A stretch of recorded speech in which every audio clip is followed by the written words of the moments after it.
தற்போது மலேசியாவில் அக்கவுண்ட் கல்டா எனப்படும் மோசடி வேலைகளுக்கு வாடகைக்கு விடப்படும் வங்கிக் கணக்குகளை பயன்படுத்தி பல மில்லியன் ரிங்கிட் கணக்கான மோசடி செய்பவர்கள் அதிகரித்து வருவதால் புதிய கணக்குகளை திறக்கும் வாடிக்கையாளர்களுக்கு வங்கிகள் கடுமையான நிபந்தனைகளை விதிக்கின்றன.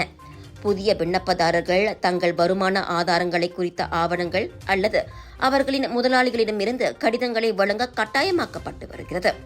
மாணவர்களை பொறுத்தவரை உயர்கல்வி கூடத்தில் ஏற்றுக்கொண்டதற்கான ஆதாரத்தை காட்டுவது மட்டுமல்லாமல் மாணவர் அடையாள அட்டையும் சமர்ப்பிக்க வேண்டும். புதிதாக வங்கிக் கணக்கு தொடங்க விரும்பும் மாணவர்கள், இல்லத்தரசிகள் மற்றும் மூத்த குடிமக்கள் மீது வங்கிகள் சிறப்பு கவனம் செலுத்துகிறது. பொதுவாக இந்த தரப்பினரின் தனிப்பட்ட வங்கிக் கணக்குகள்தான் மோசடிக்காரர்களால் குறிவைக்கப்பட்டு குற்ற செயல்களுக்கு பயன்படுத்தப்படுகின்றன. அப்படி மோசடிக்காரர்களின் வலையில் சிக்கி வங்கிக் கணக்குகள் கருப்பு பட்டியலில் சேர்க்கப்பட்டுள்ள மாணவர்களின் பெயர்கள் அதிலிருந்து நீக்கப்படும் வரை அவர்கள் வங்கிக் கணக்கு தொடங்க அனுமதிக்கப்பட மாட்டார்கள். எனவே தெரிந்தோ தெரியாமலோ தங்கள் வங்கிக் கணக்குகள் மோசடிக்கு பயன்படுத்தப்படாமல் இருப்பதை உறுதி செய்ய மக்கள் மிகவும் விழிப்புடன் இருக்க வேண்டும் என்று வங்கி வட்டாரம் அறிவுறுத்தியுள்ளது.